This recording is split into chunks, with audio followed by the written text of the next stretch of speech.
नमस्कार, मैं हूं अंशिता।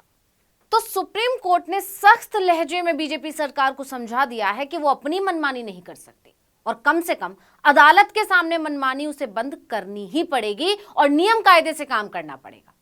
अलीगढ़ मुस्लिम यूनिवर्सिटी के अल्पसंख्यक दर्जे पर सुनवाई के दौरान सुप्रीम कोर्ट ने केंद्र की बीजेपी सरकार को जबरदस्त फटकार लगा दी। और सिर्फ यही एक मामला नहीं है, केंद्र की बीजेपी सरकार हो या राज्य की सरकारें, कोई भी सुप्रीम कोर्ट के निर्देशों को नजरअंदाज करने में कोई कोर कसर नहीं छोड़ रही है। कुछ दिन पहले राजस्थान सरकार का एक मामला सामने आया था और अब केंद्र सरकार का भी ऐसा ही एक मामला सामने आया है। इससे साफ है कि बीजेपी सरकारी मनमौजी रवैया अपनाए हुए हैं। पहले तो सुप्रीम कोर्ट ने इसे बर्दाश्त किया, समझाता रहा, लेकिन अब वो तमतमा उठा है। तो पहले बात ताजा मामले की करते हैं जो एएमयू एक्ट से जुड़ा है। दरअसल 24 जनवरी को एएमयू की अल्पसंख्यक स्टेटस से संबंधित याचिकाओं पर सुप्रीम कोर्ट में सुनवाई चल रही थी। सुनवाई के दौरान चीफ जस्टिस डीवाई चंद्रचूड़ ने केंद्र के रुख पर हैरानी जताई।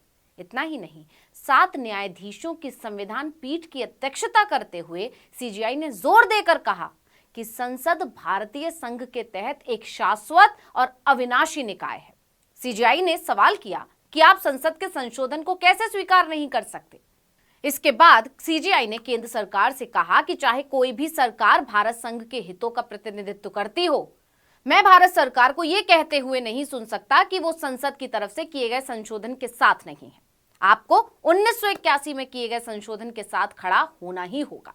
हालांकि सीजेआई ने यह भी कहा कि सरकार के पास तो विकल्प है, वो चाहे तो संशोधन को बदल दे, लेकिन कानून अधिकारी ये नहीं कह सकते कि वो संसद के संशोधन को स्वीकार नहीं करते। दरअसल ये मामला तब गर्मा गया जब न्यायाधीश संजीव खन्ना ने सॉलिसिटर जनरल तुषार मेहता से सवाल किया कि 1981 का कानून संशोधन संसद ने किया था, आप उसे स्वीकार करते हैं कि नहीं। लेकिन मेहता ने जैसे ही नहीं में जवाब दिया, जस्टिस चंद्रचूड़ ने आपत्ति उठाते हुए उनसे सवालों की झड़ी लगा दी और कहा कि आप संसद के द्वारा किए गए संशोधन को कैसे अस्वीकार कर सकते हैं। हालांकि लंबी बहस के बाद भी कोर्ट ने अभी ये तय नहीं किया कि वो 1981 के कानून की वैधानिकता पर विचार करके फैसला देगा। इसलिए अब मामले की अगली सुनवाई 30 जनवरी को होगी। लेकिन इस मामले ने सुप्रीम कोर्ट का पारा जरूर चढ़ा दिया। ठीक इसी तरह कुछ दिन पहले आए मामले ने भी सुप्रीम कोर्ट को नाराज कर दिया था। वजह थी आदेश के बावजूद अडानी पावर मामले का सूचीबद्ध ना होना। सुप्रीम कोर्ट ने अडानी पावर राजस्थान लिमिटेड से जुड़े मामले को आदेश के बावजूद सूचीबद्ध ना करने पर रजिस्ट्री को जबरदस्त फटकार लगाई। दरअसल जस्टिस अनिरुद्ध बोस और जस्टिस पीवी संजय कुमार एक दूसरे मामले की सुनवाई कर रहे थे।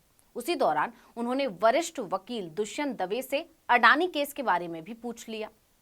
बता दें कि दवे अडानी पावर के खिलाफ जयपुर विद्युत वितरण निगम लिमिटेड के वकील हैं। तो जज के सवाल पर दवे ने सारी कहानी बता दी। उन्होंने बताया कि मामला तो सूचीबद्ध ही नहीं हुआ। दवे ने सुप्रीम कोर्ट से कहा कि रजिस्ट्री ने जेवीवीएनएल के अफसरों को बताया था कि उन्हें इसे लिस्ट करने का कोई निर्देश नहीं था। इसके साथ ही दवे ने इस पर सवाल भी उठा दिए। उन्होंने कहा कि सरकार कोर्ट के आदेश को नजरअंदाज करे तो इसे अवमानना मानेंगे, लेकिन जब रजिस्ट्री ही ऐसा करे तो क्या इसे गंभीरता से नहीं देखा जाना चाहिए। इस पर बेंच ने मामले की छानबीन का भरोसा दे दिया। ये पहली बार नहीं है कि सुप्रीम कोर्ट ने न्यायिक निर्देशों के बावजूद मामलों को सूचीबद्ध करने में रजिस्ट्री की विफलता पर नाराजगी व्यक्त की है। जस्टिस ओका ने कहा था कि चिंता की बात यह है कि स्टाफ के कुछ सदस्यों ने सिविल अपील को सूचीबद्ध करने के निर्देश देने वाले न्यायिक आदेश को नजरअंदाज कर दिया है। हालांकि सुप्रीम कोर्ट ने फटकार लगाने के बाद आदेश दिया कि इस मामले को 24 जनवरी के लिए ही सूचीबद्ध किया जाए। इसके बाद मामला सूचीबद्ध हुआ और सुनवाई भी हुई। हालांकि इस मामले के बाद से सवाल ये भी उठ रहे हैं कि आखिर रजिस्ट्री ने सुप्रीम कोर्ट के आदेश के बावजूद मामले को सूचीबद्ध क्यों नहीं किया था। किसके इशारे पर रजिस्ट्री ने ऐसा किया? तो जानकारों का कहना है कि मामला अडानी पावर से जुड़ा है और ये राजस्थान का मामला है। राजस्थान में भी अब बीजेपी की सरकार है, यानी कि डबल इंजन की सरकार। और विपक्ष तो वैसे ही बीजेपी पर अडानी का मित्र होने का आरोप लगाता है। विपक्ष बार बार कहता है कि बीजेपी सरकार अडानी को फायदा पहुंचाने के लिए काम करती है। That the Prime Minister is employed by Mr. Adani and works for Mr. Adani. Right? The examples of this are clear. Bombay Airport that is owned by somebody else. state-sponsored agencies attack the owner, he surrenders the airport to Mr. Adani. Mr. Adani is over-invoicing coal from Australia. It leaves Australia, it arrives in India, the price is doubled. No inquiry, nothing, no ED, no CBI, nothing. Who's paying for it? When we are using electricity, poor people of this country using electricity, we're giving Adani tax. We're going in the railways, we're giving Adani tax. So it's very clear what is going on. ऐसे में राजस्थान में BJP सरकार के आने के कुछ दिन बाद ही जब ये मामला सामने आया तो जानकारों के कान खड़े हो गए। जानकारों ने तार जोड़ने भी शुरू कर दिए, दावे करने लगे कि कहीं ना कहीं इसके पीछे बीजेपी सरकार ही है, क्योंकि अब केंद्र में भी बीजेपी, राज्य में भी बीजेपी, यानी डबल इंजन की सरकार।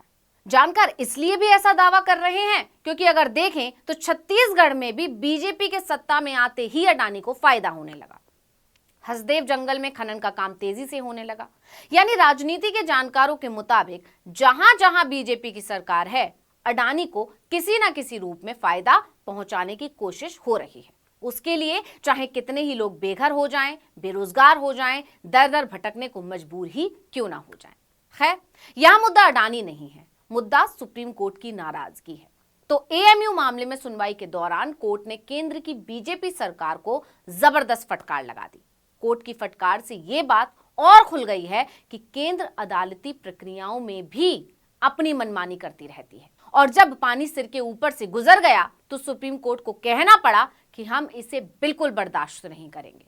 वहीं दूसरी तरफ अडानी मामले में रजिस्ट्री को फटकार लगाकर मामले को अगले दिन के लिए सूचीबद्ध करवाकर भी सुप्रीम कोर्ट ने सख्त संदेश दे दिया कि सुप्रीम कोर्ट के ऊपर कोई भी नहीं है। उसने बता दिया कि किसी की मनमानी नहीं चलेगी।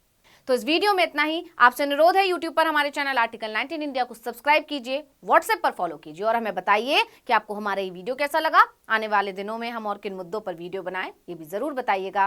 ट्विटर हैंडल है आर्टिकल 19_इंडिया, इसे भी फॉलो कर लीजिए। नमस्कार।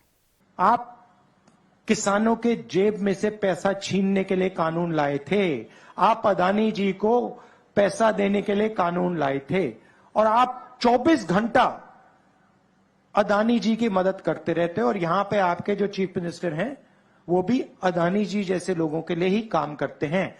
हम किसानों के लिए, मजदूरों के लिए, छोटे व्यापारियों के लिए, युवाओं के लिए काम करते हैं। ये फर्क है।